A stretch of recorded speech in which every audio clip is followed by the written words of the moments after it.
Hello, all, and welcome to All Red. Well, I just feel good today. I just feel refreshed. Kenny, how are you feeling today? Feeling not too bad today. Definitely nice to get the demons out with the talk about that loss to United, but everything's fine, and we're moving forward from here. Everything is awesome.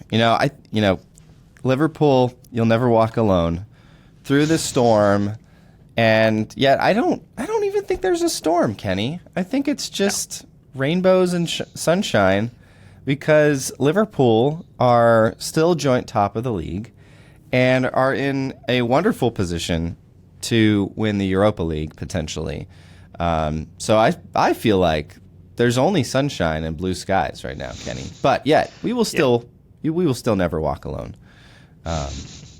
We're just going off of the song lyrics here. But today we are going to do a way too early look at Liverpool's 10 remaining fixtures in the Premier League, just to kind of give a brief overview on each matchup and what we can kind of expect from Liverpool in their 10 remaining fixtures. So let's jump right into it.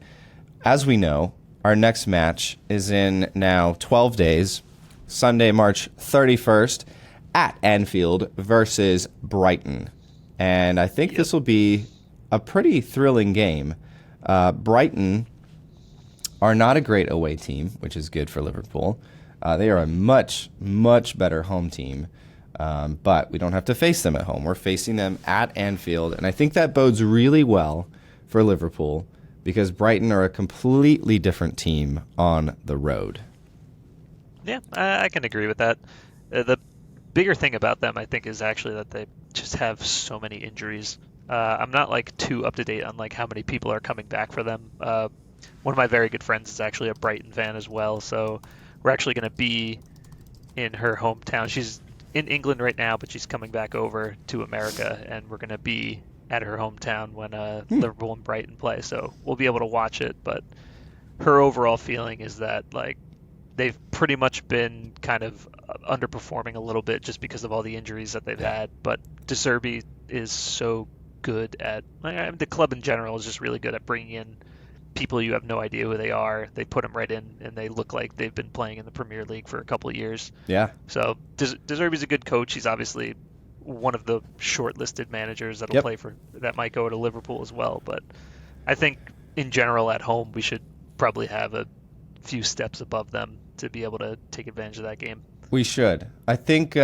most notably, there's one returnee for Brighton that potentially could play on the 31st. And you know him well, Kenny. His name is James Milner. He could be back, and if he's available, he typically plays for Brighton. Yeah. I don't know how I feel about that. Do I want to see James Milner? Like physically, yes, because I think he's a great player, obviously still insanely fit for his age and probably just not as fast as some other players, but at the same time, he's a super smart player. And do I want him out there knowing basically our tactics? Because I think he would. I don't know. I mean, at the very least, he'd probably be coaching from the sidelines. But what do you think about that? You want to see James Milner? I mean, I'm always a fan of seeing past Liverpool players playing. Yeah. I think in general he's the exact type of person that you want on that team. There's a lot of young players. Absolutely. He brings all the experience to it, and he knows the team well, so he's going to be able to give them little insights to any of the to anything that's going on with our style of play. Yeah. Do I think he's probably going to play well. He usually always plays well. Is he going to be a massive factor in giving Brighton an advantage over us? I don't think that far, but I'm just excited. The Anfield crowd is going to give him a nice little ovation just for showing back up. So it'll be nice just to see him, but I think we'll still probably be comfortable in that game. Yep. I agree. I think it'll be a high-octane game, and I'm excited to watch that one. But I do think Anfield gives us the edge there, and I expect us to win pretty comfortably. I'm sure we'll let in the first goal, and then we'll score 3 or 4. It's typical. Why make it easy? Yeah, why?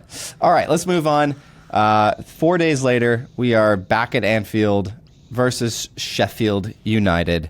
And I think we can all kind of agree on this one that Sheffield is basically already relegated. They are just completely in the mud. Now, there is a question mark kind of got Nottingham and Everton. They've got these like points deductions. But still, I don't see Sheffield getting out of the basement. Currently, they're 8 points clear. Can you call it clear of staying in the Premier League? They've been very much the worst team in the Premier League this year. At the same time, Kenny, it's the Premier League, so it's not going to be a walk in the park. But it is at Anfield against Sheffield United, who just seem to leak goals. Very much the worst defensive team in the Premier League. So, will they be fighting for their lives even? I don't know. It's kind of hopeless over there. That's like the weird thing about it. Of course, like it's the Premier League. You can't really just look at it as, yep, that's definitely a win. Yeah. Like they're in the Premier League for a reason. Every single team is competitive. And I'm honestly a big fan of their manager too, Chris Wilder. Like I think that he's a good manager. I think that he does get the team organized, but as soon as something seems to go wrong, the team just kind of falls apart.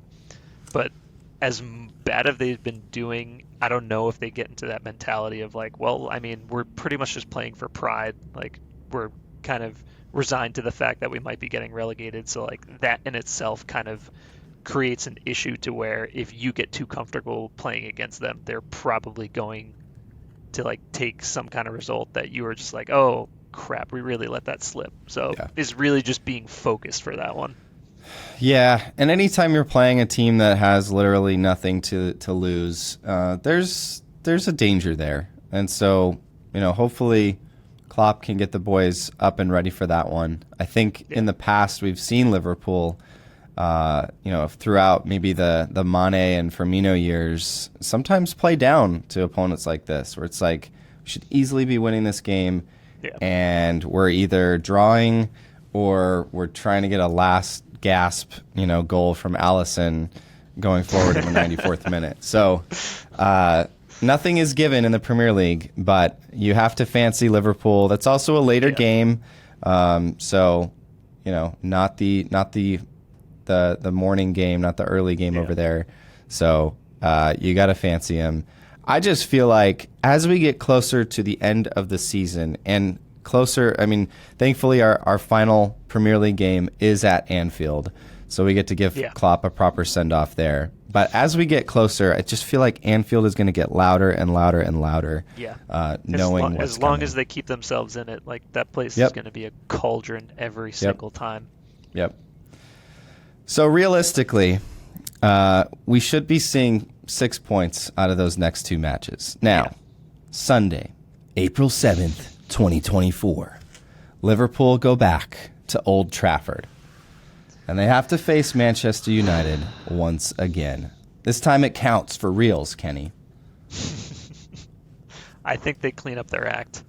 I think they're disappointed in themselves, and they're going to go back and they're going to pretty much have the mentality of like, we're going to make sure this game doesn't slip this time. Because as much as like that kind of probably gave a little bit of wind in the sails of United, I feel like they're just as easily within the next couple of games to just drop a result to somebody that they should obviously be beating, and then they're just completely back to where they started.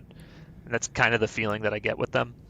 So I think we go back into Old Trafford, and I think we take care of business there, because I think that they now have a little bit of a mission to make sure that that happens. Yeah. You know what's interesting about, you mentioned yesterday that Manchester United is just a weird team. And they really are a weird team. They have the fewest draws in the entire Premier League. They've drawn twice this season, which is just unprecedented. They've lost 11 games, which is more than Brighton and West Ham and any of the top 5 teams. So they're just this weird, enigmatic team that doesn't like to draw for some reason. And I think, that's different. There's a different mentality when you're in a cup game like the FA Cup, where the game cannot end in a draw. Yeah. And there's a different mentality when you're in the Premier League, where you lose, you're still in the Premier League. And for Manchester United, are they really fighting for a Champions League place at this point? Sort of. do they even want it? I don't even know. Sure, I'm sure the owners do for the income, but for the players, I'm not sure. Ten Hag obviously wants it, so Yeah. they're gonna want to spoil it again. If they could come away and say, "Oh, we took them out of the FA Cup and we ruined their Premier League chances," that would be a huge win for their entire season for all those Manchester United fans. But I agree with you, Kenny. I think the loss at Old Trafford in the FA Cup, it stings. That'll be on their minds when they go back there, and I'm hoping that causes us to come out with a fire rather than the first 10 minutes being complacent and letting in a goal again. Come out with fire, be clinical, take your chances, and we've seen that from Klopp. We've seen Klopp be able to do that. It's almost like, okay, that first game was the first half, and now we get to play the second half. Yes. And we know what Klopp does in the second half. So it'll be interesting. I'm not going to say I'm not worried about that match. I feel like that's probably one of the harder matches we have left. I think it's that one and West Ham away. But or I'm sorry, not West Ham, Aston Villa away. Yeah. But I'm hopeful. I think we've got a lot of players that'll be back for that game, and it's going to be a bloodbath at Old Trafford. All right. A week later, we've got a whole 7 days off, unless they cram. Well, no, I think we've got a. Yeah, I think Atalanta's in between that. Yeah. But we've got Crystal Palace. We're back at Anfield, and we've got another kind of bottom third team. Crystal Palace is currently sitting 14th with 29 points. Once again, a game Liverpool should be winning, and yet I just have these memories of facing Crystal Palace late in the season. Bogey team. Man, it's always tough. It's always tough. Now, I will say I think we've struggled away to Crystal Palace in the recent years, but at home, I think we've done well. Still, it's just Crystal Palace. I always see that. I'm like, we should beat them, but there's always this like, I don't know. Yeah. You never know with those guys.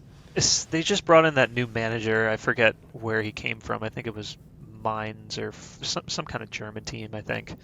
And he has them playing like really well. And the big thing for Crystal Palace is making sure that both Eze and Elise are healthy. If those two players are healthy, their team is completely different. They also have that striker Mateta. He's been putting in goals, and I mean they are a solid team. And Crystal Palace have always been a solid team. I think that they got a really good manager in there now. So I don't know how much of it might just be like a new manager effect, just players like kind of playing for their places. But I think that they still are pretty dangerous. I think it's. I'm kind of like looking at. I'm trying to like be at least realistic, thinking like I don't think we go through all of these games and win out. I feel like there's gonna be some kind of twist in the tail, and Crystal Palace is kind of the one that might. With it being at home, it makes me a little bit more confident. I feel like it's going to be an away game where something probably stings us, and it just makes it that much more interesting. But I think that we might be able to handle Crystal Palace at home. Yeah, that's a game where I could easily see us going down a goal early. Yeah, and really having to fight and claw back and potentially winning it 2-1 with a late goal. So that's also a super early game. I'm in Arizona. It's 6:00 a.m. my time. That means it's like a lunchtime game over there. Yeah. So that could be a tricky one for sure.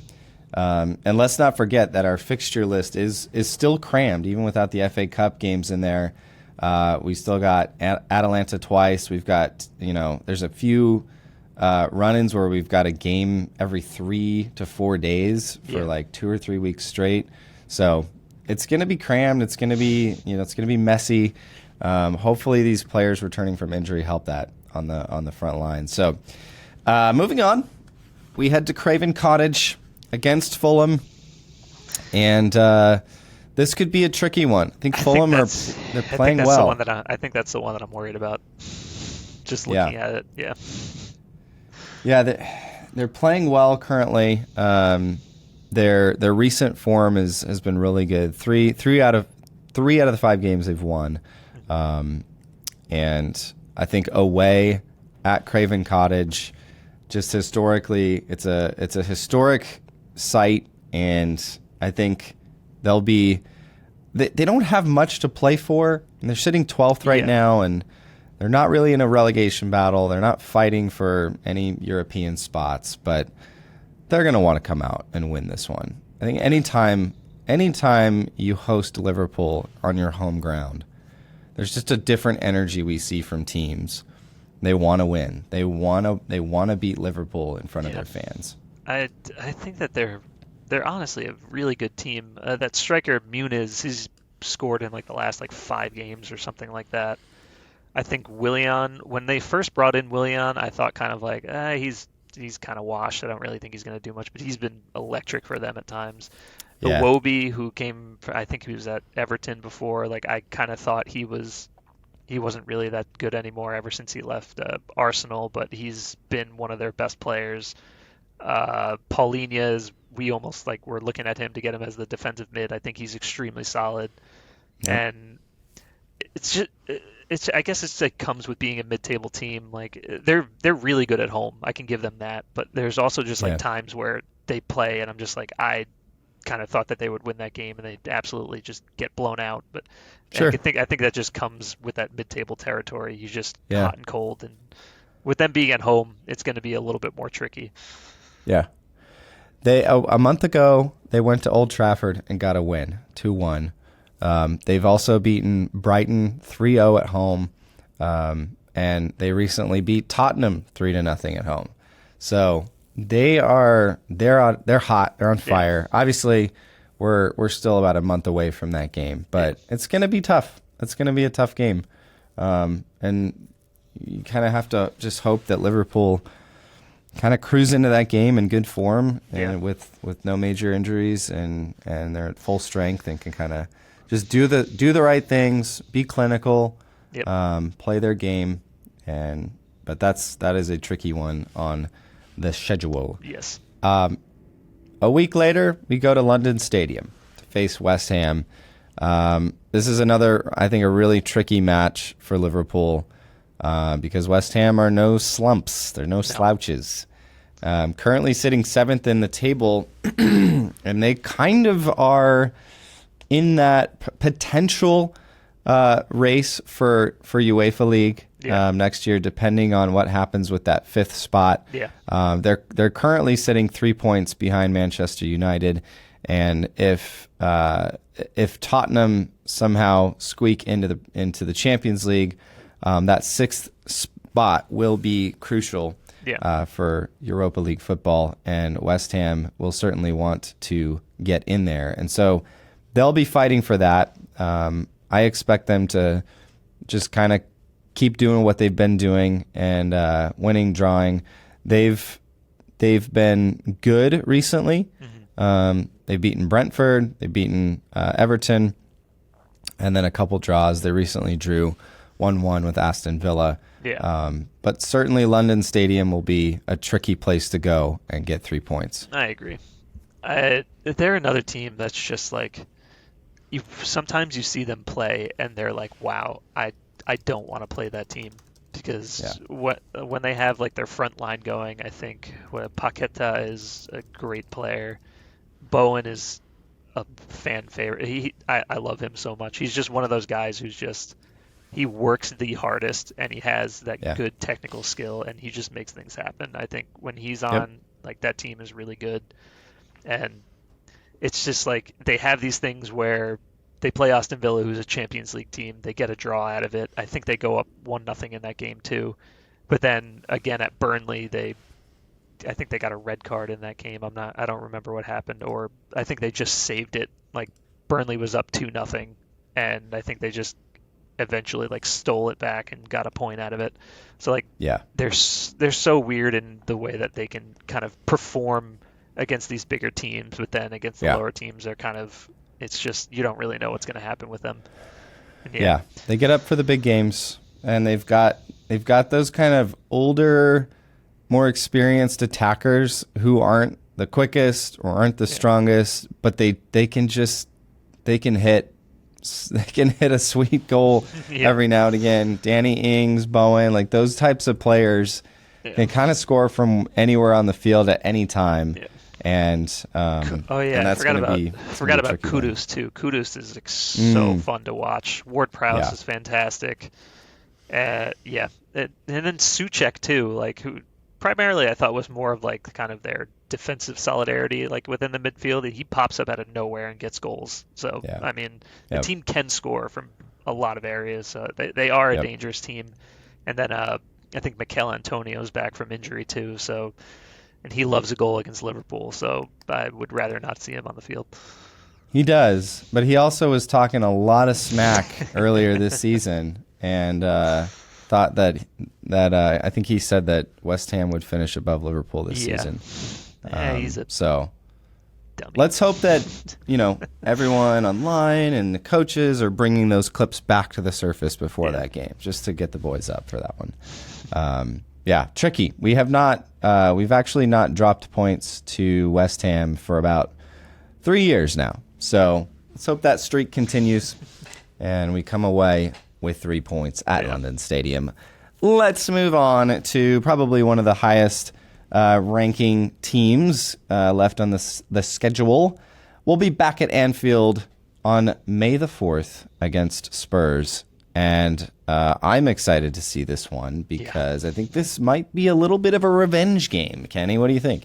Yeah, that's pretty much how I feel about it. I think there will be a lot of media coverage on the whole Diaz offside thing. Like, of course, that's going to be played into it.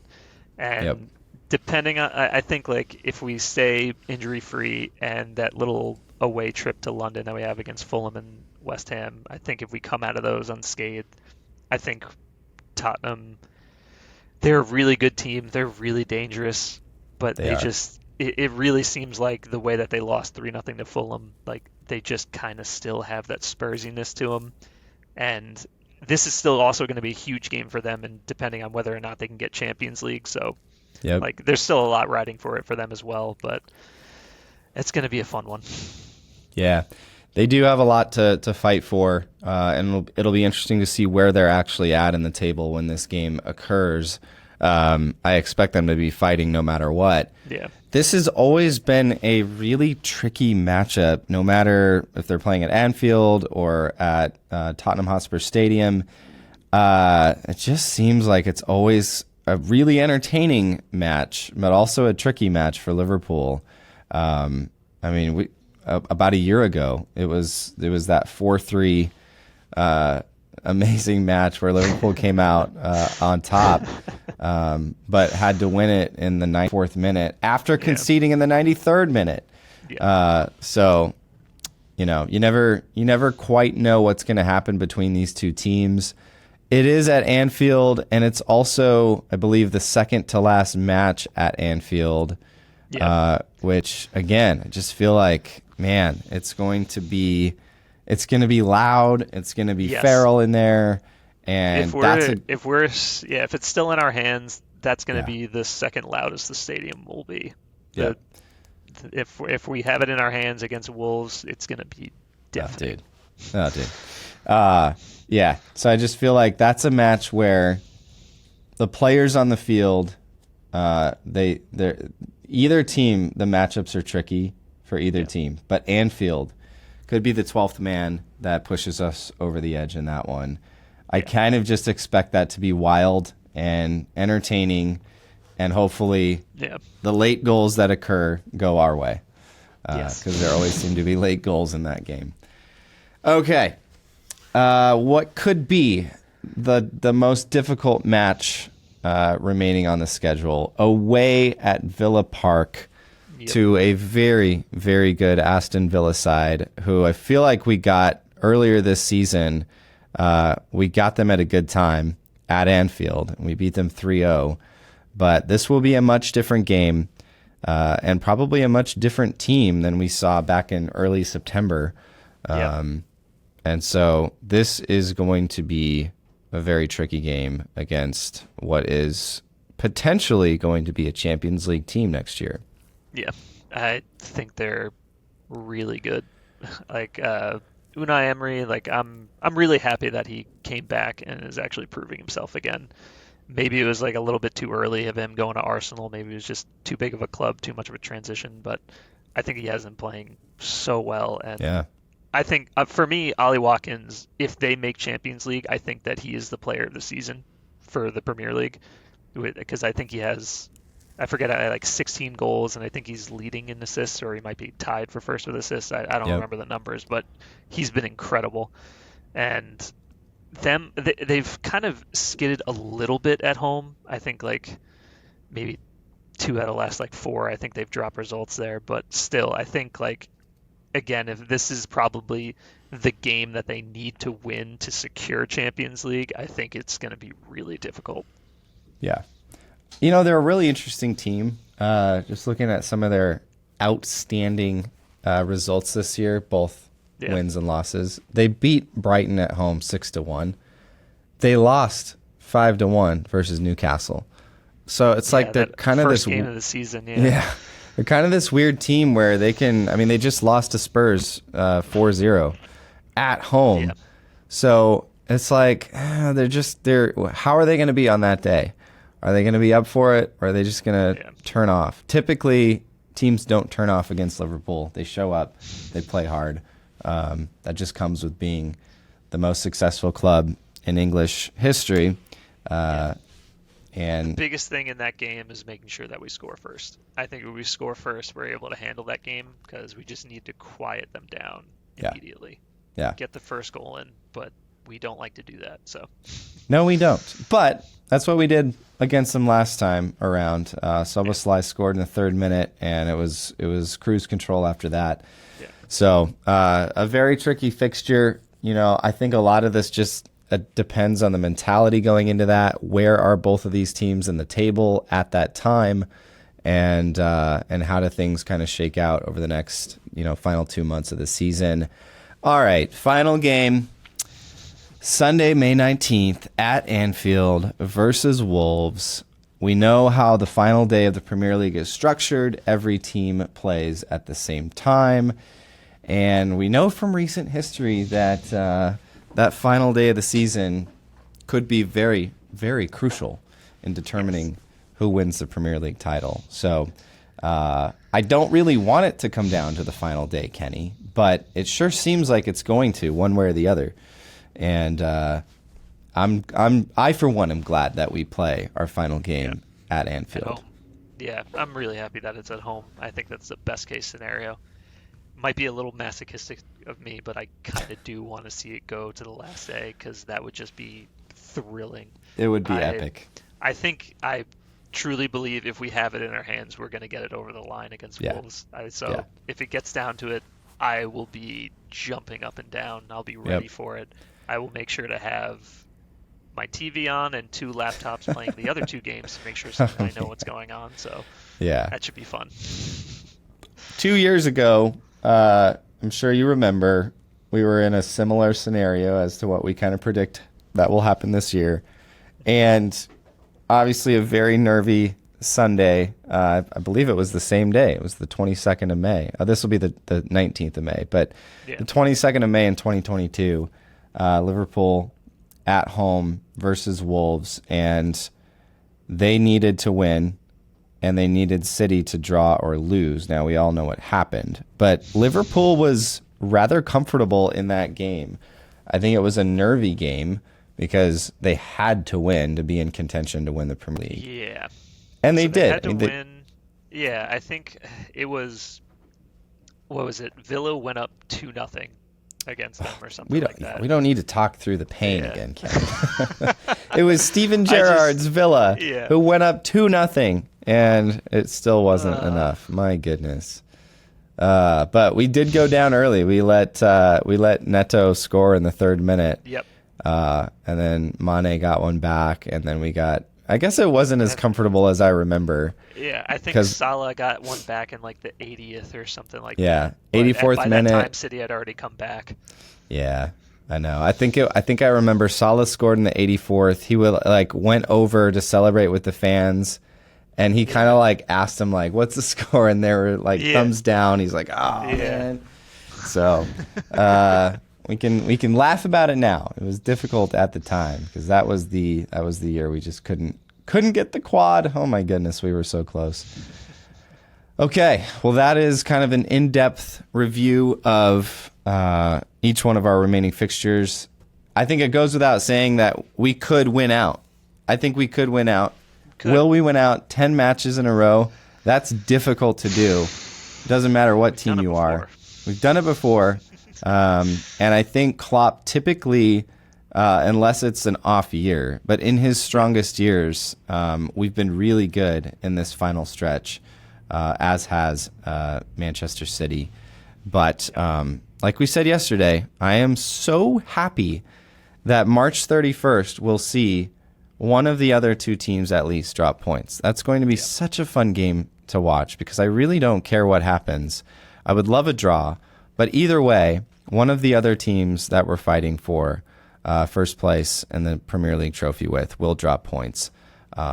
We just have to hope that we get the job done versus Brighton before that match kicks off. If we do, that will be just such a fun and relaxing game to watch at the Etihad. So, yeah, I think the biggest thing for us is make sure that when everybody comes back, that everybody is healthy. That's going to be the biggest thing for this team. If we can stay healthy when people get back, that'll give us the best opportunity. And I think City beats Arsenal, and I also think City drops points against Tottenham. That's my interesting. Prediction. Interesting. I think we draw either Fulham away or we draw Aston Villa away. But due to City dropping points, we still have it in our hands. That's my prediction. Well, I sure hope you're right, Kenny. I really do. And this is, like you said yesterday, Kenny, this has just been such a fun season as Liverpool fans. And I expect it to continue to be fun. And let's hope that we are able to send Klopp off into the sunset with a few more pieces of silverware. It's a gift of a season, and don't forget that.